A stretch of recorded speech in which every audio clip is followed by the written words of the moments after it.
Elden Ring is one of the best video games I've played in years. I just know after spending almost 140 hours over the last month, Elden Ring has scratched some kind of itch for me that I don't think I've felt in recent memory. I can't think of a game that's grabbed me and honestly gotten me addicted quite like this. I've beaten all of the main bosses, some of the optional bosses. I'm really just going through and trying to uncover all of the areas that I missed on my first run through every part of the game. I'm collecting all of the weapons, the talismans, the armors, all of the things that I missed, and this is objectively some really kind of dumb stuff, right? Like, you could even call it busy work, and this is stuff I would skip in other games. I would finish the game, put it down, and look towards the next thing. But no, Elden Ring is that generational game for me, and it's a weird feeling, right? It's like I feel like I'm still in the honeymoon phase, but at the same time, I've been playing this thing for so long and I just have almost no desire to play anything else. So what is it about Elden Ring that makes it so special? You know, what is it that allows it to buck these trends that I've been spending the last couple of years on YouTube kind of complaining about, you know? Games don't need to be as long as they've been. They don't need to be as big as they've been. They need to give you this tight experience where you're having fun the whole time, not feeling like you're weary or exhausted after playing them.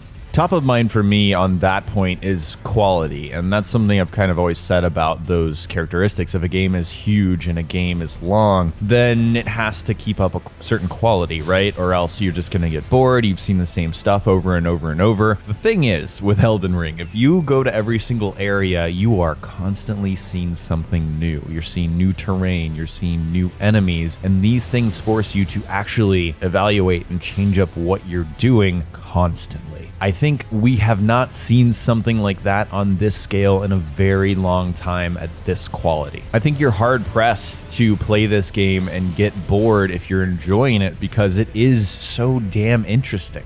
Something else I've seen, which I definitely agree with, is that Elden Ring is the most accessible FromSoft game, and I think that's absolutely true. There's a lot more forgiving mechanics, things like the stakes of Marika. It is so nice to be able to spawn right outside of a boss instead of having like a grueling boss run. The difference is night and day. The addition of ashes, being able to summon the Mimic, which I know is very controversial, but honestly, I don't care. If it's in the game, I'm gonna use it, you know? There's a lot of tools that make this game more accessible, and honestly, the game is as hard as you wanna make it. There's so many things in this game that can make you very powerful. You can go to different areas if you're stuck. It's never been easier or less frustrating to play a FromSoft game. I enjoy the difficulty of these games because it does drive me forward, but it's definitely not like the primary thing about these games. It gets played up on social media. You know, when a lot of people talk about these games, it's all about how much you died, and that is true, but at the same time, it's not everything. What's so shocking to me is that I've played this much time, 140 hours, and I feel like there's so much I still don't know about Elden Ring. And that means this world is so dense, but also so varied, especially with playstyles. Like, I've played most of the game with a Dex Bleed sort of combination build. I have not even touched incantations or sorceries or like the dragon spells. None of that. With RPGs these days, I feel like you're getting a lot of class systems and a lot of you choose this and this is your playstyle and you have a little bit of variation. But Elden Ring, very much like Skyrim, I think, is so open-ended that it feels like crafting your own build is legitimately something that you can do. It is completely up to you as you level up with your runes. And I don't know, it's just fascinating because I don't think I've even scratched the surface on this. I've already talked about this a couple times on the channel, but I really do think the bread and butter of Elden Ring, which keeps this thing going for so long, is that gameplay loop, man. It's the runes. It's the fact that there's always a risk. You're always risking what you have on yourself, and so you have to be careful. Instead of the traditional system where everything you do gives you progress, Elden Ring has an experience bar basically that you can lose. Unless you cash in those runes, souls, whatever you want to call them, then you are always at risk. And so that is something that keeps my mind engaged at all times. I'm always weighing the odds and looking in what's in front of me and deciding, should I do this or should I back off? Should I play it safe? There is always a struggle. There's always a progression. And sure, you can feel overpowered at a certain point, and that feels awesome. That's also a really fun feeling in an RPG of like, I've found this amazing weapon, this amazing build, and I'm just wrecking things. But then you can go to another area on another part of the map and feel like you're getting destroyed. I still feel that way at level 160 something. The more I've played, the more I've noticed this trade-off, which I think really is worth it. It's kind of the story scripted content for the depth and breadth of the player-created experience. And what I mean by that is the world and the lore that you take in is not a written note that you read. It is what you experience and what you're seeing in front of you. That is huge to me. There's far less passive player experience where you're sitting down and listening to a scripted cutscene that was recorded by actors and spent so much money on the mocap technology and all this and that. I'm not saying that's wrong. I'm not saying it's bad, but think about it. Think about how many resources that takes to put into a video game. We hear about how much video games cost over and over, year after year. The number keeps getting bigger. The people at FromSoft, it feels like they decided in their heads, what if, number one, we just keep doing what we've been doing and our player base loves it. But number two, what if we take a huge budget and a lot of time and just make more of what we've been doing instead of sprucing up graphics? Now, Elden Ring is very pretty. Definitely not saying it's not, but it is not photorealistic and it is not trying to be. And I think that frees up a lot more time to do things that are more engaging to me personally. And guys, that feels weird coming out of my mouth as a big fan of games like Mass Effect and, hey, Red Dead Redemption, anything that Rockstar makes where you're sitting down, you're watching a cutscene, you're taking in a story, everything's really well written and you're really enjoying that experience. Dude, I kind of feel like right now, at least after playing Elden Ring, that I prefer this unscripted, just very malleable experience that is so freeform that you are very much in control of what you do and what's happening, and the story, the world, the lore is something that you go out and experience, not being fed to you.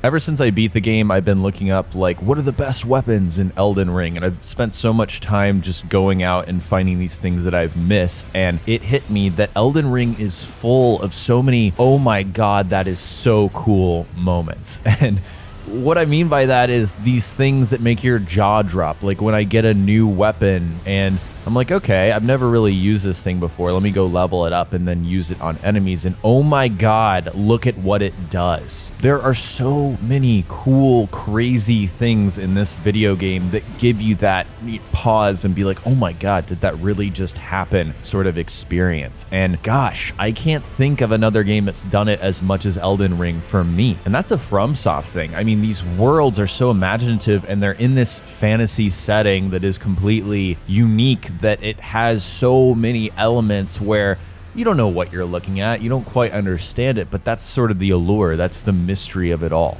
Elden Ring ignores a lot of gaming trends lately that I think a lot of people are annoyed with, and so it also has that working for it, you know? There's no microtransactions, there's no season pass, nothing is like broken to the point where you have to put the game down and wait for it to be fixed. It is that game where you buy it, you download it, you put it in your console, whatever, and it just works. It's just the game. To me, it also feels like a game that was made before the internet existed. It does have, you know, sharing messages and summoning portals and co-op and invading, but at the same time, a lot of the stuff you can look up. If you're ever having trouble, you look up a boss guide. If you want to become OP, find these really good weapons, find the upgrade materials really quickly, and there you go. It's a game that's as open or closed in terms of information as you want it to be, and in that way, you get to be in control of the experience, unlike other games that might show you exactly where to go, exactly where to find things, and therefore not really engage your brain like a game like Elden Ring does.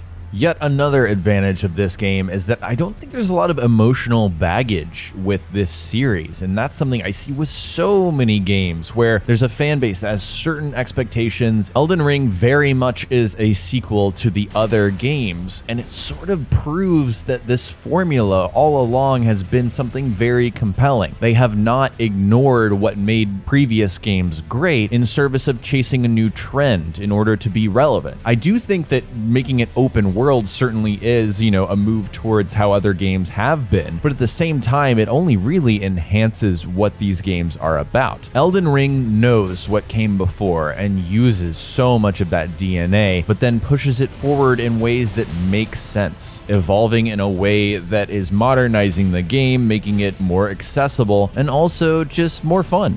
One of my big pet peeves about open world games is that a lot of the times it's not fun to travel around in them. The horse torrent is awesome. Like, being able to double jump is really cool, and being able to have geometry where the player can jump and actually explore on top and below things and use the spirit springs in order to get onto these cliffs. There's really no single part of what you see in Elden Ring that you can't reach. That's awesome. That's so cool. If there's a flat surface that you can reach with the horse or on foot, there might be something there. And that's sort of a classic thing. If you played FromSoft games before, they'll hide stuff on the other sides of buildings with a ledge that's very narrow that you're like, should I go over there or should I not? Sometimes there is something over there. So it turns the 3D space into this place where it feels like it's real. You can go everywhere that you can see for the most part.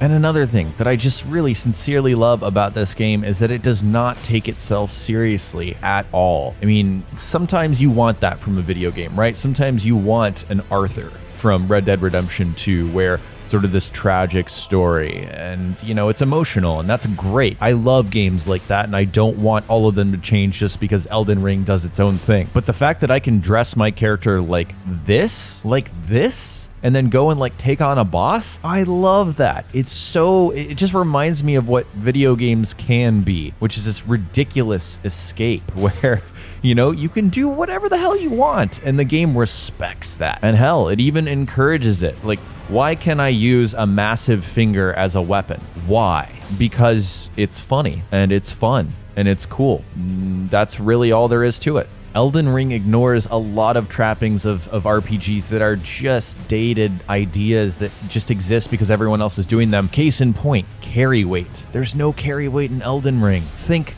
God. Like, why? Why would that would not make the game more fun? And I just look at all the other RPGs and open world games I've played lately, and I think, wow, why are we doing this? It's just not fun.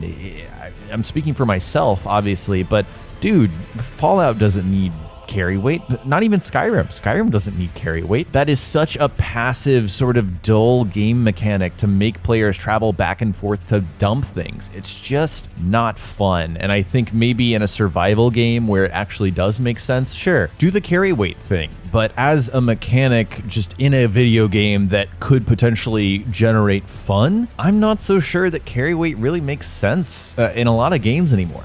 Yet another RPG thing that I think Elden Ring does better but is not perfect is quests. Now, I do think there should be some kind of journal tracking system that tells you what you've done and where you've gone, because technically that does exist in the game already in the form of sites of grace and locations. When you discover something, boom, it's plopped on your map. Now, they did add an update where it shows where NPCs are, and that's fantastic, but I'm someone who does like to pay very close attention to games that I'm playing, not like write things down, but you know, if an NPC says something, I'm going to use that information and try to do something. A lot of the times that information is simply not enough, or I get distracted and wander off and do something else. And so it would be nice to have one little section of a menu that says, I talked to brother so-and-so and I gave him this item, then he told me to do this. And I'm not asking for something that tells me where to go, just the information. Just keep the information in one place. I think that would be really helpful, because I don't know about you guys, I put a lot of time into this game, and for most of the quests, I'm just looking it up. I do think that's because of the way the game is, and I do think it doesn't give you enough information to go from step 1 to step 2. But outside of that, I really do like the way that quests work in Elden Ring. They're very narrative driven. Nothing is a fetch quest, and it's never something that you've done before or seen before. It's the very definition of optional content that totally feels worth it. It doesn't waste your time, and usually the reward is something cool or an experience that you'll remember. This has been one long ramble of all the things I really like in Elden Ring, but it is sort of that game where I'm going to remember in early 2022 that it just stole my attention for months and months, and I was glued to it. I really didn't want to play anything else, and that's how I know a game is very special to me. So gosh, I don't want to say game of the year because there's so many other games coming out, so many games that I'm really, really excited for, but Elden Ring is very special, and definitely one of the very best games I've played in a long time. So yeah, I'd love to hear from you guys if you've played it, if you're thinking about playing it. Yeah, let me know what you think in the comment section below. If you enjoyed this video, remember to give it a like. Also subscribe to the channel if you haven't already. Click that bell to receive a notification next time I upload. I'm gonna go back and play some more Elden Ring. Thank you guys for watching, and I'll talk to you next time.